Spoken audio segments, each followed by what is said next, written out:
అండి. నేనండి మీ పల్లెటూరు అమ్మాయి దివ్యానండి. మరేమోనండి నేను కొత్తగానే బిజినెస్ మొదలెట్టానండి.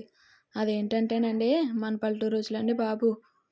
పేరే కాదండి మన పల్లెటూరులో దొరికే స్వచ్ఛమైన పిండి వంటలు, పచ్చళ్ళు, స్వీట్లు అలా బాబోయ్! అలా చెప్పుకుంటూ పోతే బోలెడన్ని ఉన్నాయండి బాబు.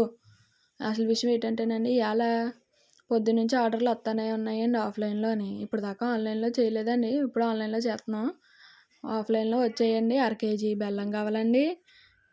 ఒక 20 పూతరేకులు, డ్రై ఫ్రూట్ పూతరేకులండి ఆర్డర్ వచ్చాయండి. అయితే ఇయన్నీ చేసేటప్పటికి రాత్రి 9:30 అయిపోయిందండి. వడలు చేసేటప్పటికి 9:30 నుంచి 11:30 అయిపోయిందండి బాబు. ఆ వడలు చేసేది ఎవరనుకున్నారండి? మా అన్నయ్య అండి. మా అన్నయ్య చేసిన వడలు తింటే ఖచ్చితంగా ఆహా! అంటారండి బాబు. నేనెందుకండి చెప్పడం, నా మాటల్లో కాదండి. మీరే స్క్రీన్ మీద కనిపిస్తున్న వాట్సాప్ నెంబర్‌కి మెసేజ్ చేసి ఆర్డర్ చేసుకొని తిని అనండి. ఆహా! అంటారండి బాబు. ఖచ్చితంగా అంటారండి. ఓసారి ఆర్డర్ చేయండే. స్క్రీన్ మీద కనిపిస్తున్న నెంబర్‌కి మెసేజ్ పెట్టి ఆర్డర్ పెట్టుకోండి. ఏది కావాలంటే అది మనకు అందుబాటులో ధరలోనే పెట్టామండి బాబు. తప్పకుండా చేయండి ఆర్డరు. మర్చిపోకండి. ఉంటానండి.